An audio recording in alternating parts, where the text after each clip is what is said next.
Baik, Assalamualaikum warahmatullahi wabarakatuh. Neng Epi, suara saya terdengar jelas. Jelas Teh, mangga Lajeng. Oke, terima kasih bisa menyapa sahabat-sahabat semua, khususnya dari Kopri Jawa Barat yang punya inisiasi keren nih untuk selalu membangun literasi ya, mendiseminasi informasi, konsolidasi gagasan. Nah, ini sebagai bentuk upaya bagaimana kemudian RUU PKS ini bisa sampai tujuan dengan selamat. Dan terkait dengan agenda ini, saya sudah kirimkan paparan, boleh sambil ditayangkan di meeting kali ini.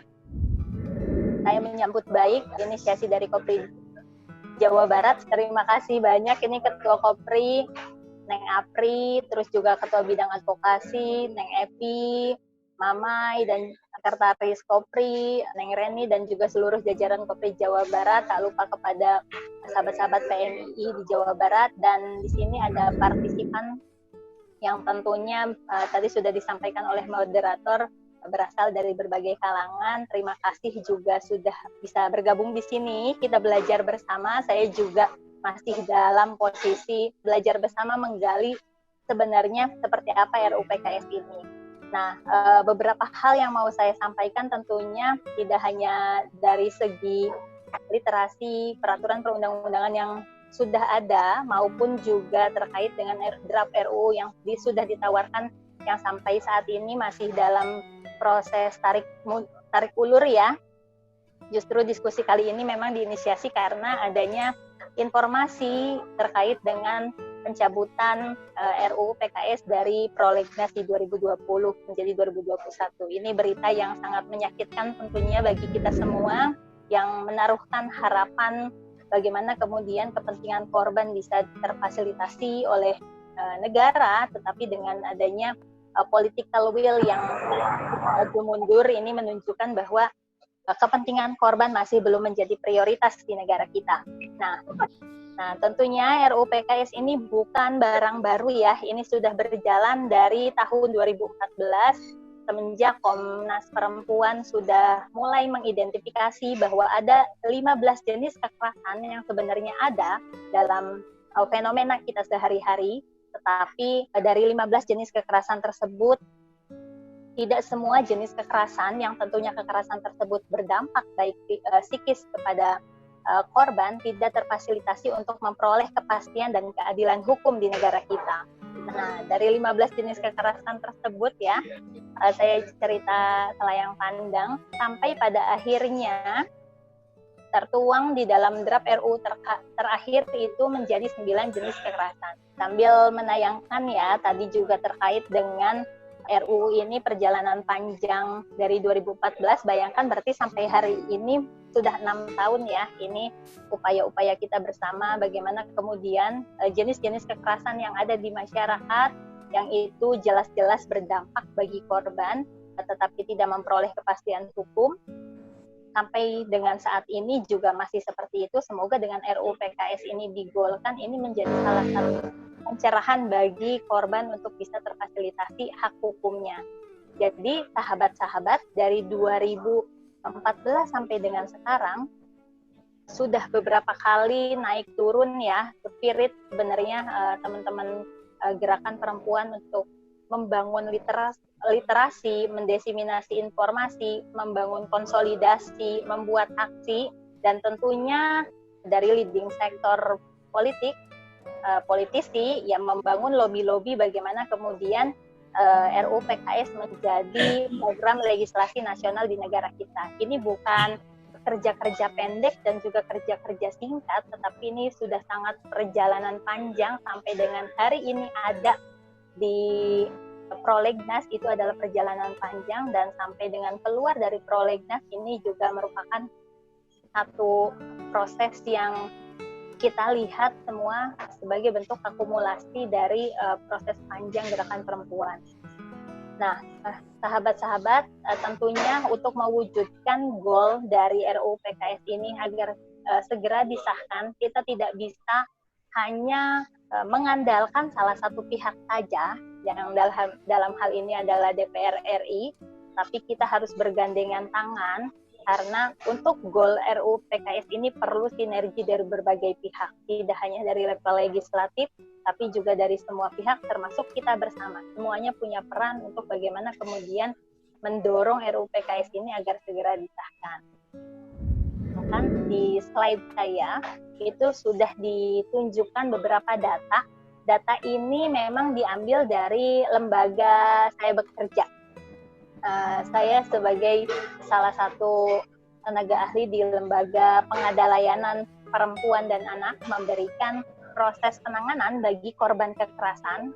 Saya ditunjukkan bahwa angka kekerasan, karena saya ada di DKI Jakarta, lembaga pengada layanannya, di DKI Jakarta angkanya terus meningkat, semakin tinggi, dan jenis kekerasannya juga semakin banyak ya, semakin banyak. Nah, dari jenis kekerasan yang ada, yang diidentifikasi oleh Komnas Perempuan 15 jenis, itu betul sekali terjadi pada korban-korban yang datang ke lembaga kami. Bahwa banyak sekali korban-korban yang datang pada posisi yang mengalami 9 jenis kekerasan yang pada akhirnya sekarang ditetapkan dalam RUU PKS ya, yang di draft terakhir ada 9 jenis kekerasan yang itu tidak terfasilitasi. Nah, saya mau bahas satu persatu dan ada bagian khususnya. Nah, sebelum masuk ke 9 jenis kekerasan, saya juga nanti akan menyampaikan tentang draft sistematika dari RUU PKS ini. Jadi RUU PKS ini ada berapa bab, ada berapa pasal, isinya ada bab apa saja, dan kenapa penting untuk disahkan, karena ada bab-bab yang secara khusus itu mengakomodir kepentingan korban yang tidak pernah diatur dalam peraturan perundang-undangan yang lain. Jadi RUU PKS ini adalah, kalau dalam konteks hukum ini sebagai lex specialis. Nah, ini udah muncul ya. Jadi RUU PKS ini adalah sebagai lex specialis dari aturan yang general. Jadi ketika ada undang-undang yang lebih khusus, maka dia akan mengesampingkan peraturan perundang-undangan yang lebih umum.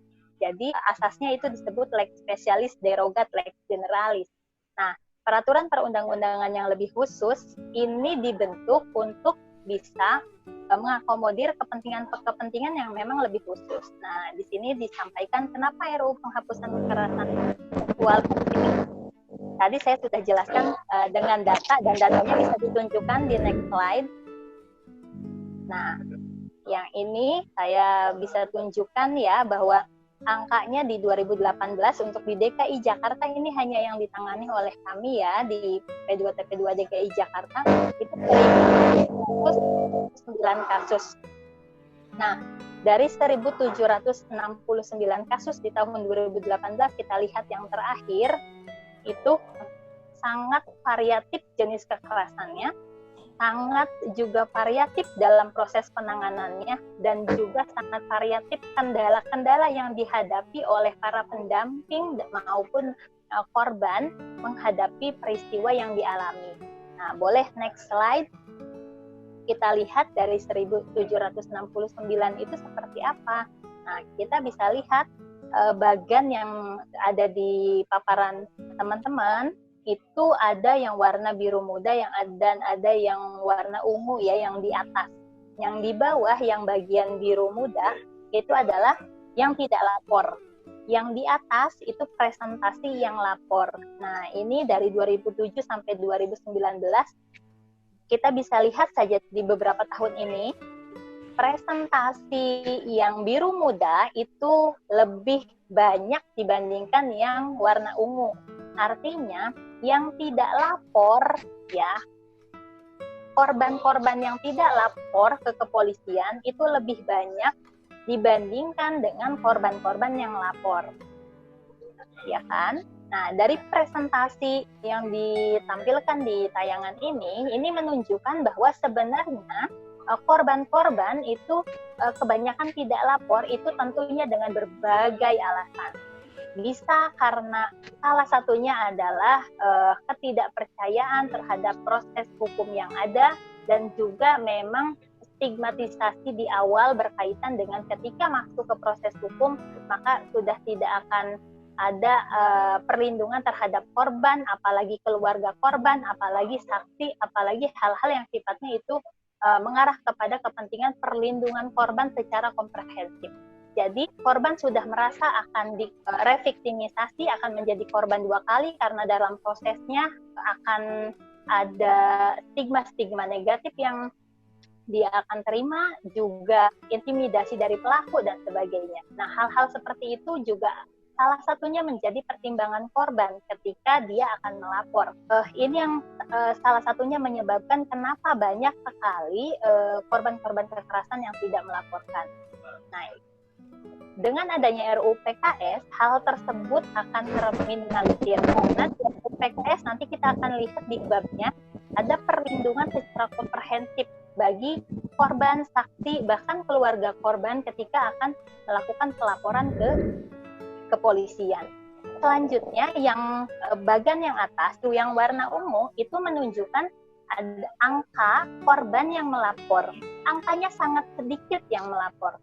Dengan adanya angka yang sangat sedikit yang melapor ini, sebenarnya kita berharap dari korban yang melapor di sini pada posisi yang mendapatkan keadilan ketika dia sudah berani melapor.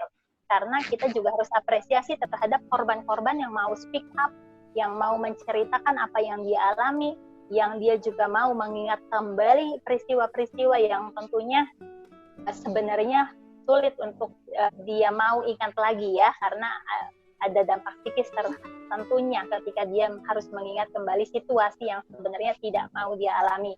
Nah, dari angka yang sedikit ini, angka korban yang melapor, korban pun mengalami beberapa kendala. Nah, korban yang melapor yang angkanya sedikit ini, kendala dalam proses hukumnya adalah korban banyak sekali yang ketika melaporkan peristiwanya ke kepolisian berdampak pada dia direvictimisasi. Revictimisasi itu apa sih? Menjadikan korban berulang. Dia sudah sebagai korban, tetapi kadang dalam proses hukum karena pembuktian sulit, maka biasanya penegak hukum membebankan kepada korban untuk mencari alat bukti. Beneran kamu dilakukan perbuatan cabul, mana buktinya? Siapa yang melihat? Mana yang menunjukkan kepada kebenaran statement-statement kamu? Coba cari CCTV-nya, coba cari saksi yang melihat, coba bla bla bla bla. Nah, korban dilibatkan dalam proses hukum pada posisi diberikan beban untuk membuktikan apa yang dialami. Sedangkan dalam konteks peristiwa-peristiwa kekerasan sebenarnya sulit sekali untuk menghadirkan saksi dan mencari bukti-bukti secara pribadi yang ketika itu dibebankan kepada korban. Saya nanti mau bincang-bincang banyak, makanya nanti saya jelaskan secara cepat saja ya terkait dengan sistematika RUU PKS ini. Sahabat-sahabat, di draft RUU PKS yang sekarang sedang menjadi perbincangan kita itu terdiri dari 15 bab dan 152 pasal. Nah, saya mau disclaimer dulu bahwa sebenarnya apa sih draft RUU PKS ini? Ini juga bagian daripada diseminasi informasi dan juga saya berharap sahabat-sahabat yang di sini juga mampu menyampaikan kembali kepada siapapun tentunya mendiseminasi informasi terkait dengan apa sih RUU PKS. Jangan sampai adanya justifikasi terhadap RUU PKS ini tanpa membaca terlebih dahulu secara komprehensif RUU PKS ini apa. Jadi RUU PKS ini adalah rancangan undang-undang yang isinya mengarah kepada penghapusan kekerasan seksual. Apa sih penghapusan kekerasan seksual? Ini adalah upaya untuk mencegah, menangani, dan juga melindungi sampai kepada memulihkan korban dan juga menindak pelaku sampai dengan mengupayakan tidak terjadinya keberulangan kekerasan seksual. Nah, jadi RUU PKS ini komprehensif dari mencegah, terus juga menangani, melindungi, menindak pelaku, mengupayakan tidak terjadi keberulangan, itu diatur secara komprehensif di 152 pasal ini, di 15 bab ini. Jadi nggak ada RUU PKS itu melegalkan zina, melegalkan LGBT, sebenarnya tidak ada pasal yang secara eksplisit menyampaikan terkait dengan itu. Nah, itu yang harus kita counter informasinya. Nah, dengan adanya diseminasi informasi, konsolidasi gagasan yang sekarang kita lakukan, ini bagian daripada upaya pencerahan kepada sahabat-sahabat dan kita bersama, saya tentunya bagaimana kemudian punya tanggung jawab untuk memberikan informasi terkait dengan sahabat-sahabat. Ini sistematika RUU penghapusan kekerasan seksual. Di 15 bab ini yang tadi saya sampaikan, tentunya yang saya bold itu adalah bab yang secara substansial yang kita harus baca dengan seksama. Sebenarnya secara keseluruhan ya harus dibaca, tapi bab 4 sampai bab 12 ini adalah substansi atau isi dari RUU penghapusan kekerasan seksual. Di luar itu bab-bab yang sebenarnya sama di peraturan perundang-undangan lain, judul babnya ya, tetapi konten yang di bab 4 sampai bab 12 ini adalah kekhususan yang dimana RUU PKS ini ruhnya itu mengarah kepada yang tadi saya sampaikan dalam definisi. Dimulai dari pencegahan. Di sini akan dibahas secara khusus sahabat-sahabat di dalam bab pencegahan, bagaimana kemudian peran seluruh stakeholder yang saat ini masih tumpang tindih, yang saat ini masih saling tunjuk-menunjuk, ya, ketika ada hal yang harus ditindaklanjuti, leading sector masih ini perannya si A, si B, si C masih belum jelas. Maka di dalam RUU PKS ini, penghapusan kekerasan seksual, siapa sih yang punya tugas untuk melakukan pencegahan? Di situ kementerian dan lembaga sudah ditunjuk secara langsung, secara tegas ya dalam peraturan perundang-undangan ini, sehingga kementerian lembaga menjadi sangat leluasa untuk bisa membreakdown dari segi kebijakan turunan dari undang-undang nanti penghapusan kekerasan seksual. Sangat leluasa menteri lembaga itu membuat peraturan menteri, peraturan atau keputusan menteri, ataupun mencantumkan dari segi anggaran di kementerian lembaga itu khusus untuk pencegahan kekerasan seksual. Jadi dasar hukumnya jelas nih, di undang-undangnya sudah jelas bahwa kementerian tersebut sudah punya tugas untuk pencegahan kekerasan seksual. Jadi sudah nggak ada lagi tugasnya KPPPA saja begitu, ataupun tugasnya Kementerian Sosial biasanya seperti itu ya. Nah, terus di bab 5 ini ada bicara tindak pidana kekerasan seksual. Nah, di draft RUU ini ada 9 jenis tindak pidana kekerasan seksual yang secara definisi ini adalah hasil refleksi dari melihat beberapa jenis kekerasan yang ada masuk ke lembaga pengada layanan, tetapi sulit sekali dilakukan proses advokasi dalam proses penegakan hukum. Padahal sudah jelas satu peristiwa tersebut adalah peristiwa yang membuat korban tidak nyaman dan juga berdampak secara psikis kepada korban, tetapi tidak terfasilitasi oleh aturan hukum yang ada. Nah, nanti kita bahas ada di slide selanjutnya terkait dengan 9 jenis kekerasan ini ya. Poin 6 ini ada hak korban, keluarga korban, dan saksi. Ini yang saya sebutkan.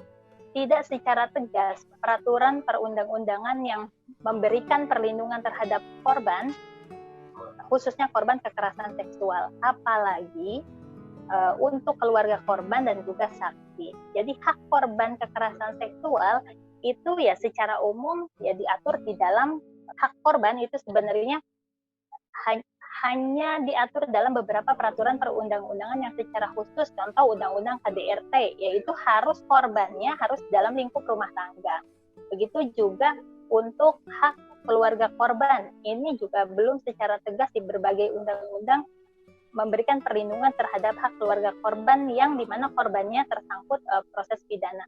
Apalagi untuk saksi, perlindungan untuk saksi ada di peraturan perundang-undangan bagi saksi dan korban, tetapi ini hanya kepada saksi yang dimohonkan menjadi terlindung LPSK, yang tentunya kriteria tindak pidananya juga sangat tertentu ya, dan juga mengarah kepada ketika memang dalam posisi saksi terancam. Nah, harus ditetapkan oleh komisioner LPSK ini adalah tindak pidana yang dapat menjadi tindak pidana yang dilindungi oleh LPSK. Ketika tidak ada penetapan dari LPSK, tidak bisa memberikan tidak ada perlindungan terhadap saksi. Nah, RUU PKS ini menjadi jembatan bagaimana kemudian saksi-saksi bagi korban penghapusan kekerasan seksual mendapatkan fasilitas secara khusus. Nah, nanti ada juga di slide selanjutnya ya, nanti saya jelaskan secara rinci. Nah, bab 7 ini membahas terkait dengan penanganan perkara kekerasan seksual, terkait dengan alat buktinya, pendampingannya, ganti ruginya. Nah, saya eksplor di slide selanjutnya ya, bahwa di bab inilah yang sebenarnya kalau bicara hukum acara, ini hukum acaranya. Jadi dalam hukum itu ada hukum material, ada hukum formil. Hukum material itu yang mengatur berkaitan dengan unsur-unsur atau peristiwa-peristiwa yang dianggap sebagai tindak pidana. Hukum formil adalah aturan hukum yang mengatur bagaimana proses penegakan ketika terjadinya pelanggaran dari hukum material tersebut. Ketika ada pelanggaran kekerasan seksual, maka hukum acaranya bagaimana penegakan hukum dari pelanggaran hukum material itu dilakukan, nah diatur di dalam hukum formil. Nah, hukum formil yang ada ketika yang dilanggar itu adalah KUHP ya, peraturan perundang-undangan yang ada di KUHP, maka berlakulah hukum proses penanganannya itu diatur dalam KUHP. Nah, ketika di RUU PKS di sini nanti ada proses pembuktian yang itu adanya kekhususan yang ini mengarah kepada bagaimana korban bisa dengan leluasa untuk menyampaikan alat bukti. Alat buktinya seperti apa dan sebagainya. Nah, nanti saya akan bahas di next slide ya. Yang nomor 8 ini saya ngebut banget biar nanti ada sesi diskusi yang panjang ya. Yang poin 8 ini ada partisipasi masyarakat. Ini yang lebih penting, bagaimana kemudian penghapusan kekerasan seksual tidak hanya dibebankan kepada penegak hukum, kepada lembaga pengadaan layanan, kepada pemerintah, lembaga yang punya tugas untuk penghapusan kekerasan seksual, tapi masyarakat juga berpartisipasi untuk melakukan deteksi dini kekerasan yang ada, melakukan selain deteksi dini, melakukan juga upaya pencegahan, bahkan melakukan upaya proses pendampingan awal ketika memang terjadi kekerasan di sekitar masyarakat. Nah, partisipasi masyarakat. Jadi undang-undang atau RUU PKS ini mendorong pada pelibatan partisipasi masyarakat dalam penghapusan maupun pencegahan terjadinya kekerasan seksual.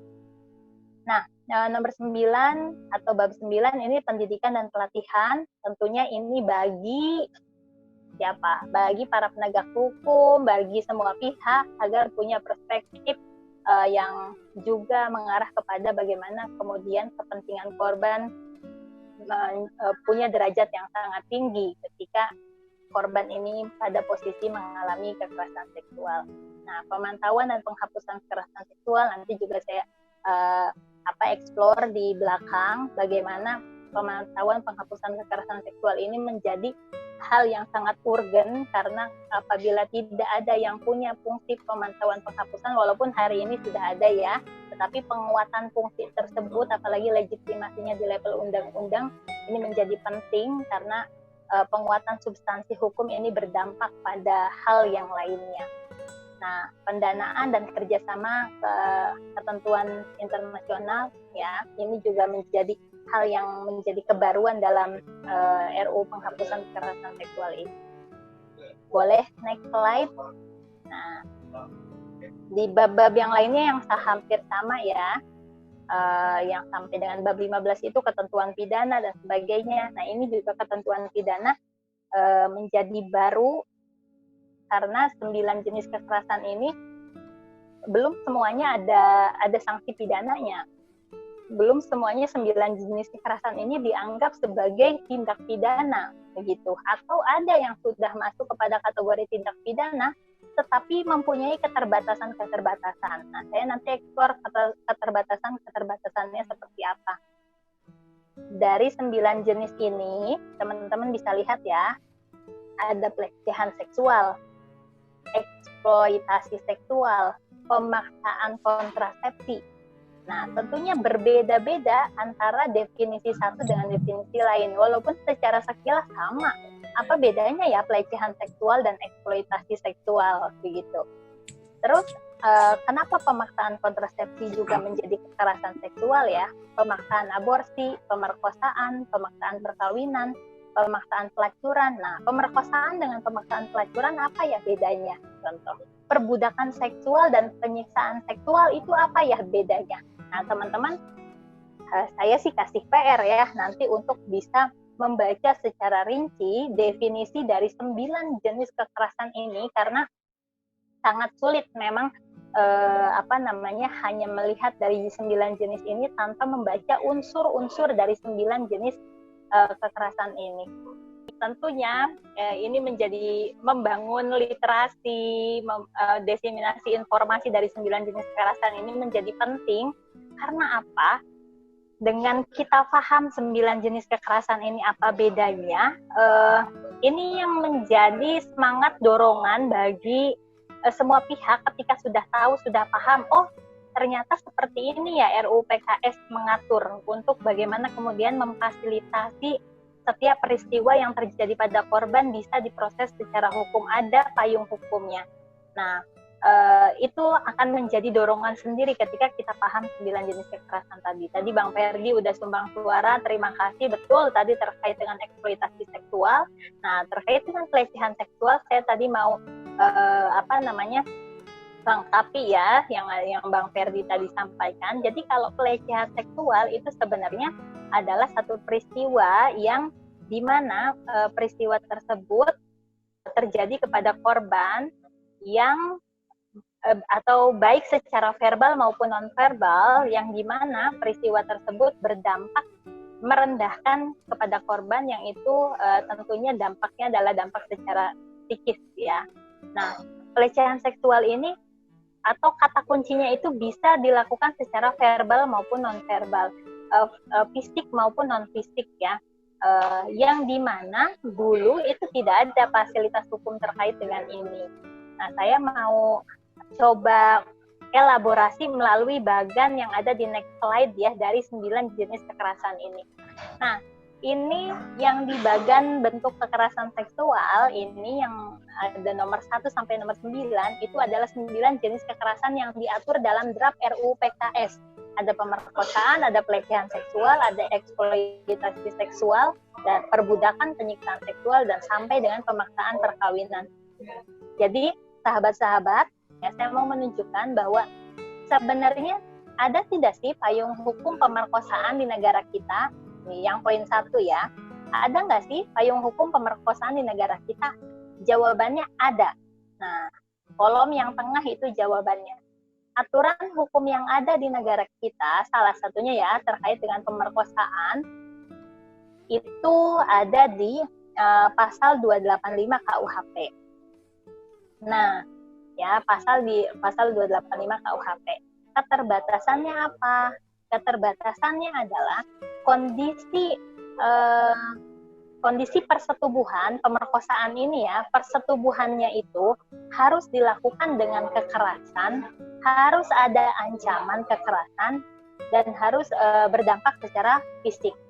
Jadi ketika saya sampaikan ya, sudah dilakukan proses menuju perkosaan ya, banyak ya kasus-kasusnya, banyak yang sudah dibuka celananya, sudah ditindih oleh si pelaku, tetapi tidak ada penetrasi ya, alat kelamin laki-laki masuk, alat kelamin perempuan, terus juga tidak ada di situ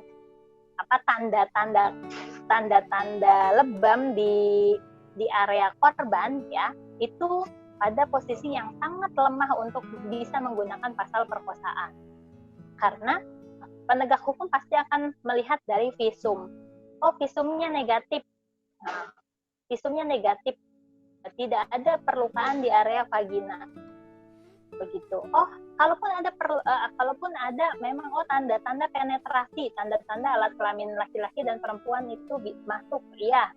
Tetapi tidak ada tanda-tanda pemaksaan di situ. Tidak ada tanda-tanda ancaman kekerasan, baik di WA maupun apa, tidak ada tanda-tanda yang mengarah kepada ancaman kekerasan. Bajunya masih bagus aja tuh korban, nggak sobek, tangannya masih baik-baik aja tuh korban, tidak ada lebam-lebam seperti halnya korban melakukan perlawanan yang pada akhirnya korban itu lebam gitu. Ketika korban tidak melawan, ketika korban itu tidak melakukan upaya-upaya yang sifatnya perlawanan, teriak, kabur, ya, bajunya robek, contoh-contohnya seperti itu, maka itu bukan perkosaan.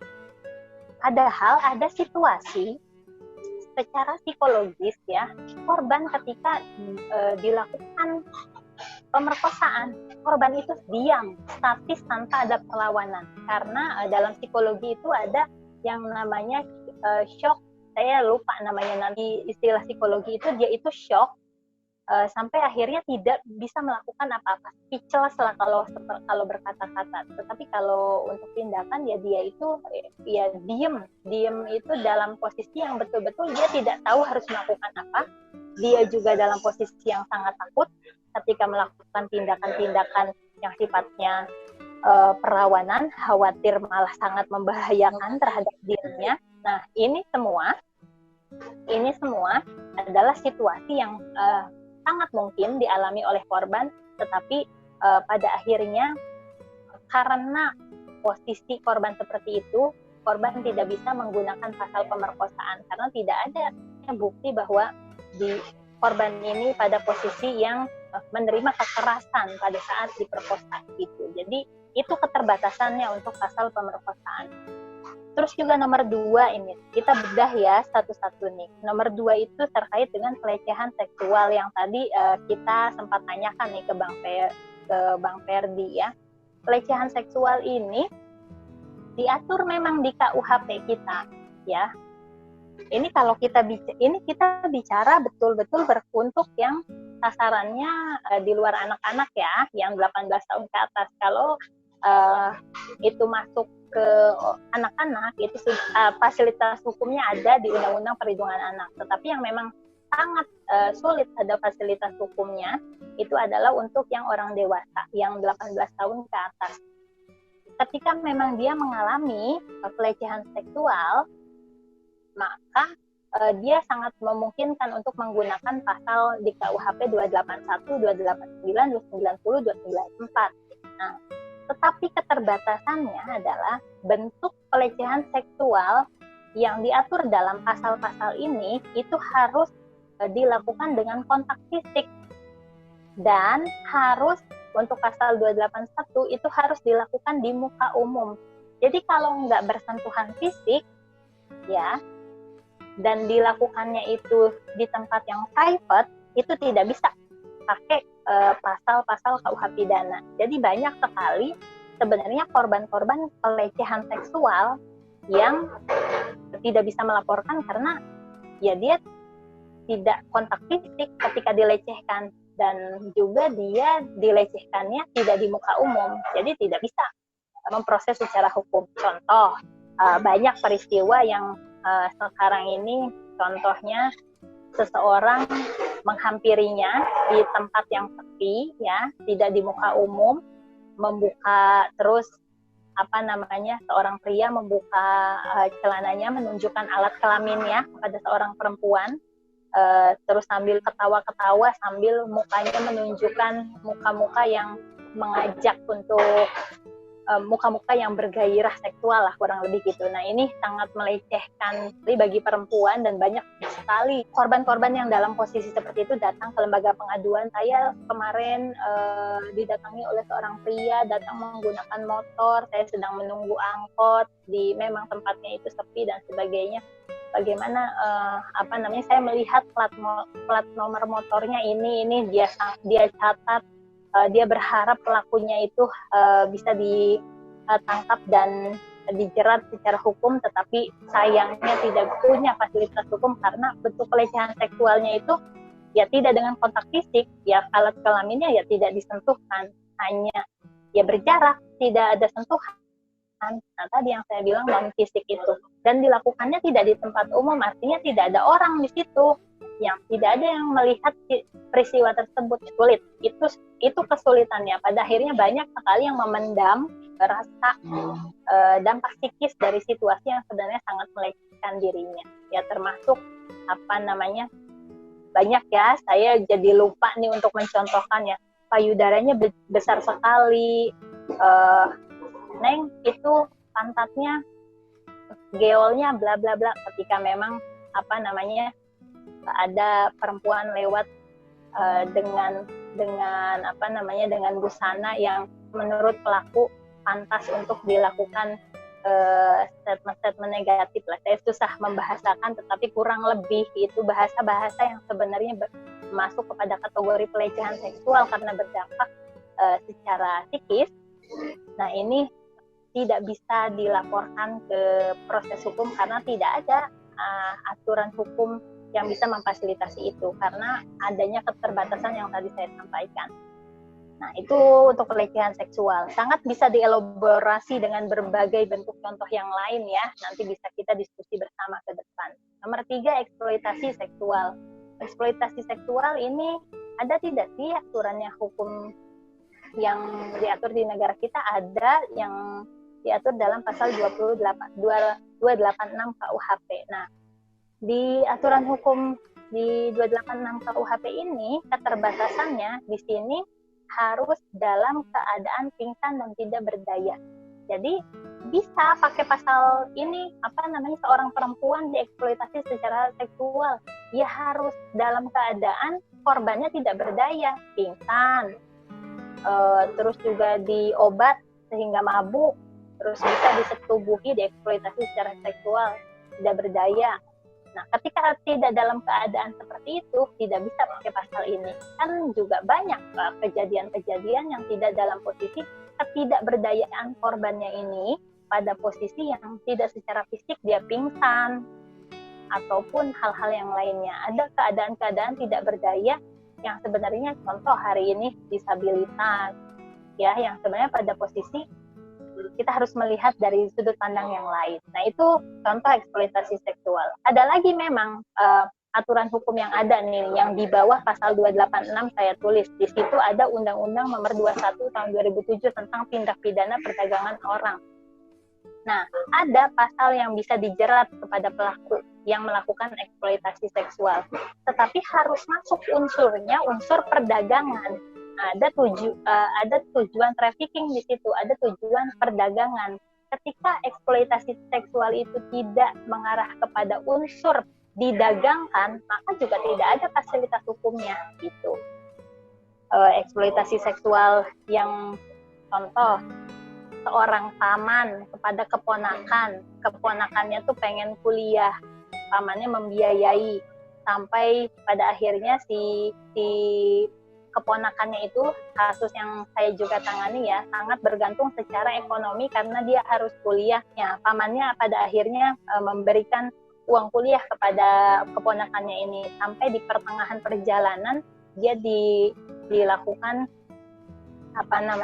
tawaran untuk melakukan hubungan seksual. Si korban tidak mau, tetapi pada akhirnya dia persetubuhan itu dilakukan dengan adanya ancaman dia dieksploitasi secara seksual ya, dipakai oleh pamannya dengan kompensasi itu uang kuliah, tetapi korban sudah tidak berdaya lagi untuk bisa keluar dari situasi itu, bingung untuk melakukan apa. Eksploitasi itu kan tujuannya tidak untuk didagangkan. Situasi itu kan tidak mengarah kepada tujuan perdagangan kan, tapi situasi itu sudah masuk eksploitasi. Korban ini sudah dieksploitasi secara seksual, tetapi tidak bisa menggunakan pasal ini. Nah, itu beberapa contohnya. Nomor 4 ini perbudakan, penyiksaan seksual, pemaksaan kontrasepsi, pelacuran paksa. Ini semuanya itu adalah bentuk kekerasan. Bagaimana tidak pemaksaan kontrasepsi tidak dimasukkan ke dalam kekerasan di dalam aturan hukum kita hari ini ya. Contoh, para PSK yang dipaksa untuk KB agar dia tidak hamil, ataupun seorang perempuan yang dipacari ya oleh seorang pacar dan suruh KB agar dia tidak hamil karena belum melakukan perkawinan. Nah, situasi-situasi tersebut itu banyak sekali terjadi, tetapi sulit untuk bisa ada fasilitas hukum yang bisa ditempuh oleh korban ketika mau melaporkan ke kepolisian, karena tidak ada yang masuk kepada kategori tindak pidana ya, menggunakan pemaksaan kontrasepsi, penyiksaan seksual, pelacuran paksa maupun perbudakan. Nah, ada satu aturan memang yang mengatur contoh perbudakan saja ya, atau pelacuran paksa di dalam Undang-Undang Nomor 26 Tahun 2000 tentang Pengadilan HAM. Ini yang tengah nih, Undang-Undang Nomor 26 Tahun 2000 tentang Pengadilan HAM. Keterbatasannya apa? Di dalam undang-undang itu, perbudakan itu, pelacuran paksa itu harus bagian dari serangan yang meluas dan sistematis. Jadi kalau seperti perang, ya ini bagian daripada perbudakan, pelacuran paksa di situasi perang, yang dimana perempuan-perempuan itu dipaksa untuk melayani contoh para prajurit-prajurit perang ketika memang pada saat perang itu butuh layanan seksual. Nah, situasi itu kan juga jarang sekali ada. Bahkan yang diatur dalam Pengadilan HAM ini untuk yang sifatnya makro. Tetapi perbudakan, penyiksaan seksual, pelacuran paksa itu tidak hanya dilakukan secara makro peristiwanya, ada juga yang secara mikro ya. Contohnya ya perbudakan itu banyak juga kasusnya yang dilakukan oleh dukun-dukun cabul. Contoh ya banyak ya dukun-dukun yang pada akhirnya membuat budak yang datang kepadanya, beberapa pasien dengan konsensus bisa untuk kaya raya dan sebagainya, asal mau disetubuhi dulu dan sebagainya. Jadi ada sekitar 10 pasien, 20 pasien dilakukan persetubuhan, disetubuhi oleh dukun tersebut, tetapi tidak ada payung hukum yang bisa dijerat kepada si dukun tersebut karena dalam melakukan hubungan seksual pada posisi yang ada konsensus, yang di situ si korban seolah-olah mau kok dia menyerahkan diri dan sebagainya, padahal di situ ada situasi yang sifatnya relasi kuasa yang pada posisi harus dilihat dari antara dukun dan juga yang menjadi korban. Contoh ya, antara oknum-oknum ada beberapa kasus juga oknum-oknum kiai dan juga santri dan sebagainya. Nah, ini juga situasinya masuk ke perbudakan sebenarnya. Tetapi yang diatur di dalam undang-undang kita yang ada di negara kita, perbudakan itu seolah-olah makro ya. Kejahatannya ini dilakukan oleh negara secara sistematis. Perempuan-perempuan ini disediakan untuk melayani prajurit-prajurit perang. Contohnya itu kan situasi makro, padahal di situasi mikro pun banyak dan tidak ada payung hukumnya perbudakan seksual ini, maupun penyiksaan seksual maupun pelacuran paksa. Padahal ya tadi contoh oknum kiai dengan santri, ya karena adanya relasi kuasa, santri menjadi tidak pada posisi berdaya untuk bisa melakukan penolakan pada situasi itu. Dia menjadi budaknya kiai untuk melakukan melayani hasrat seksual. Nah, nomor 8 ini pemaksaan aborsi. Jadi sahabat-sahabat, pemaksaan aborsi ini diatur dalam 347 KUHP dan juga Undang-Undang Kesehatan pasal 76. Ada memang pemaksaan aborsi ini aturan hukumnya, tetapi keterbatasannya di sini harus ada paksaan fisik, praktek menyasar tenaga medis, sulit dalam kasus eksploitasi relasi kuasa lain. Ya, nah contoh ini pemaksaan aborsi ini di dalam Undang-Undang Kesehatan yang menjadi sasaran ini adalah yang melakukan aborsinya atau tenaga medisnya ya, yang bisa dijerat tindak pidana. Dokter yang melakukan aborsi ilegal, bidan yang melakukan aborsi ilegal, itu diatur dalam Undang-Undang Kesehatan.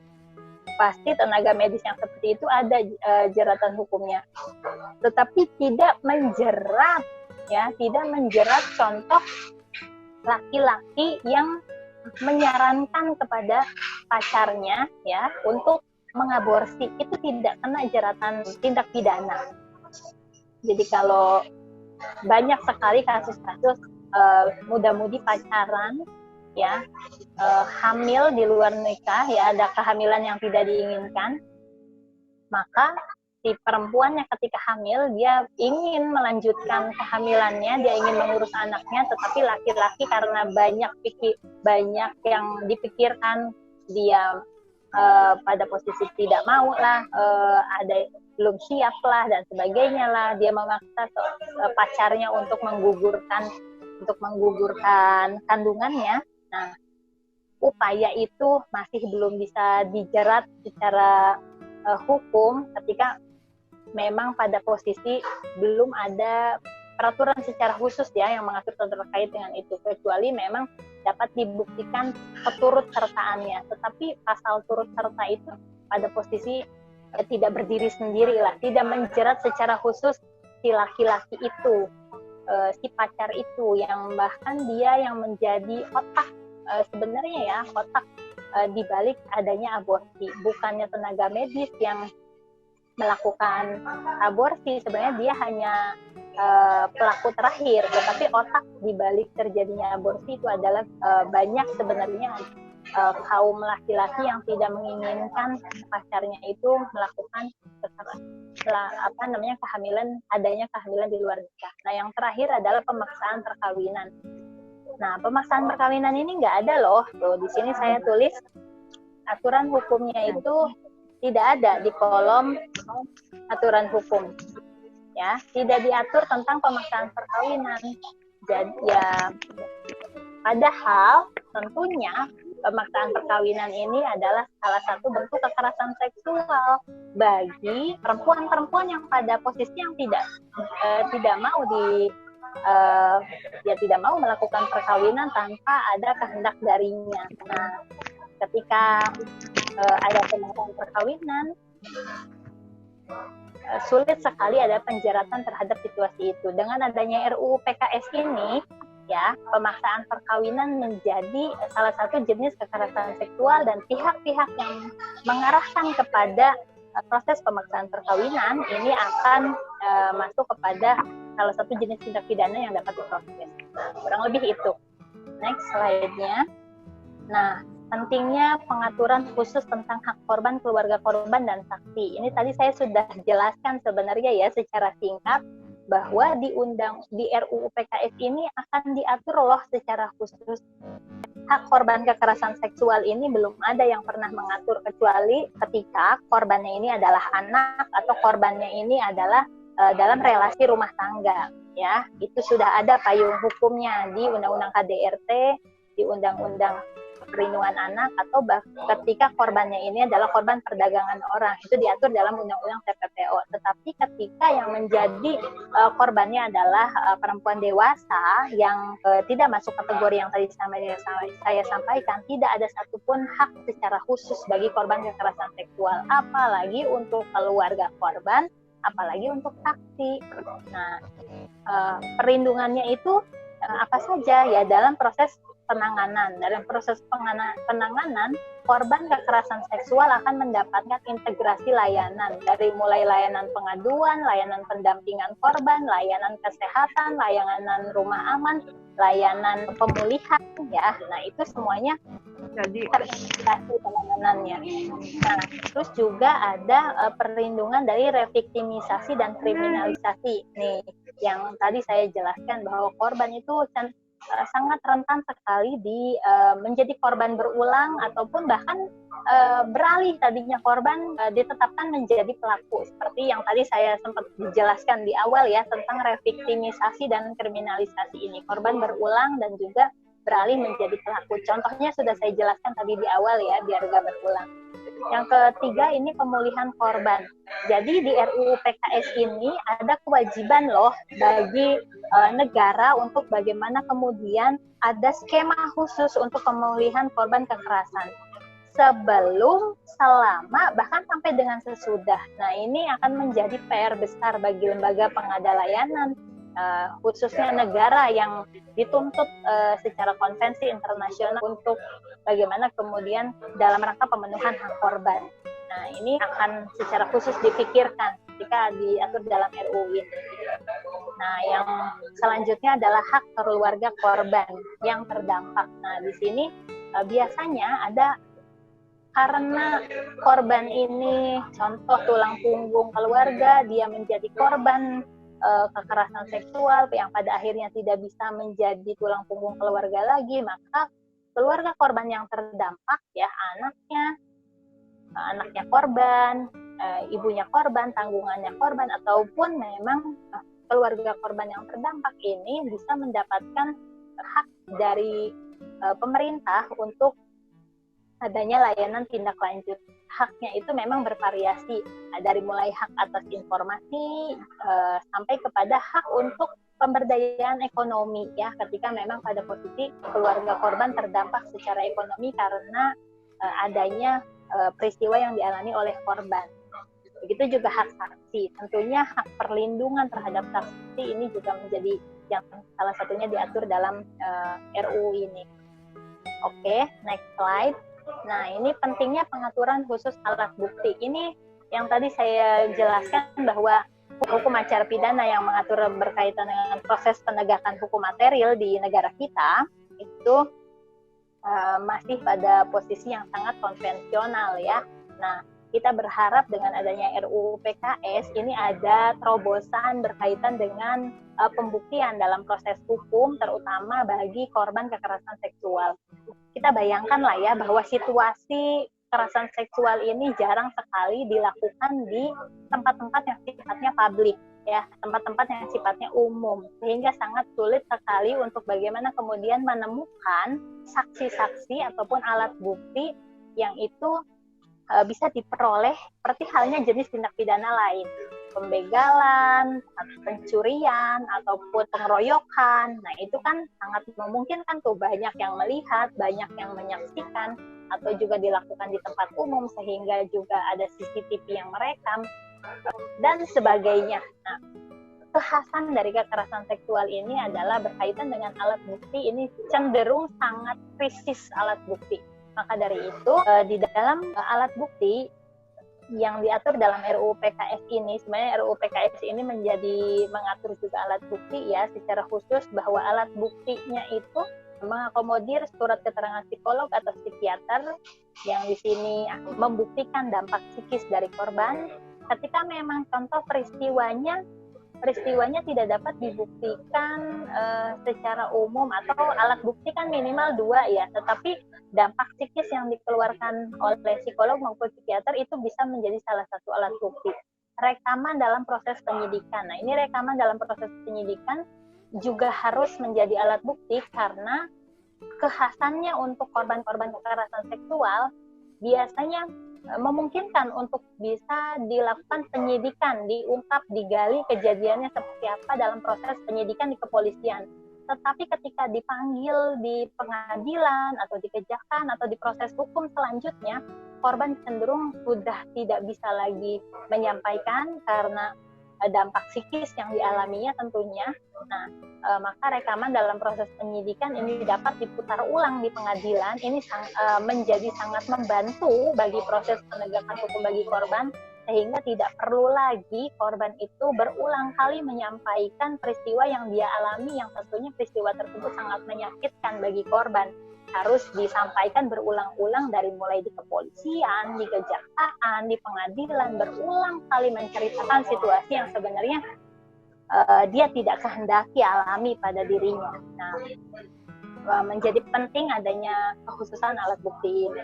Informasi elektronik, ini yang dimaksud adalah bukti chatting WA, dan juga yang lain-lainnya ya, SMS dan yang lainnya yang saat ini hanya dijadikan sebagai alat bukti petunjuk, artinya tidak menjadi alat bukti utama ya. Nah, ini kita berharap bahwa ancaman-ancaman melalui WA atau ada bukti-bukti informasi elektronik yang lainnya itu bisa menjadi alat bukti yang juga bisa punya derajat yang sama dengan alat bukti yang diatur dalam sistem hukum kita yang lain yang ada. Oke, hasil pemeriksaan rekening ini juga suka penting ya dalam eksploitasi. Tentunya biasanya ini menjadi barang bukti yang menjadi penting untuk bisa diangkat karena biasanya ini hanya menjadi bukti petunjuk saja. Oke, next. Oke, sahabat-sahabat, ini berakhir di slide yang ini. Ini ada 6 rekomendasi sebenarnya untuk RUU PKS yang sebenarnya ini refleksi pribadi yang tentunya sahabat-sahabat juga sangat memungkinkan 6 poin ini dielaborasi dan banyak tambahan-tambahan. 6 poin ini yang saya mau hantarkan bahwa sebenarnya RUU PKS ini kan masih belum final ya. Mungkin sahabat-sahabat sempat mendengar bahwa adanya tandingan RUU PKS yang substansinya cenderung malah bertentangan dengan draft RUU PKS yang ditawarkan di awal ya, draft RUU PKS yang menjadi inisiasi.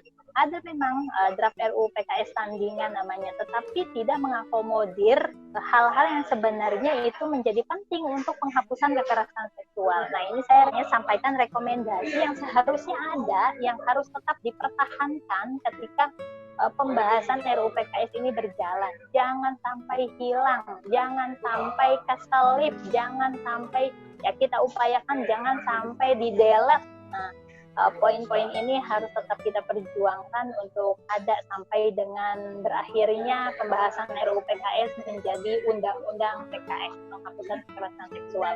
Yang pertama, tentang pengaturan jenis kekerasan yang merepresentasi fenomena saat ini. Yang tadi kita bahas ada 9 jenis kekerasan. Ini rasanya jangan sampai lagi dipersempit ya. Walaupun dari 15 sudah dipersempit ke 9, ini juga cukup membuat sakit hati ya, tetapi kita juga harus sangat bisa terbuka untuk bisa menerima berbagai masukan. Nah, 9 jenis kekerasan ini harus tetap ada dalam RUU sampai dengan goalnya undang-undang, termasuk upaya pencegahan kekerasan seksual. Ini narasinya harus tetap ada, terus juga merubah prosedur dalam proses penegakan hukum, termasuk sistem pembuktian yang sensitif terhadap korban.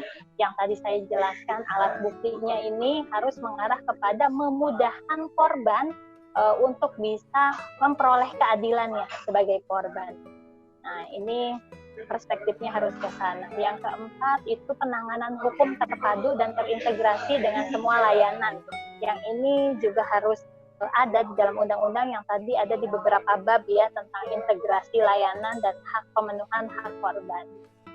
Terus juga keterlibatan negara dalam pemenuhan hak atas korban, keluarga, dan juga saksi. Nah, ini yang menjadi penting karena ini spesial sekali ya untuk RUU PKS ini, adanya pemberian hak atas korban, keluarga korban, dan saksi.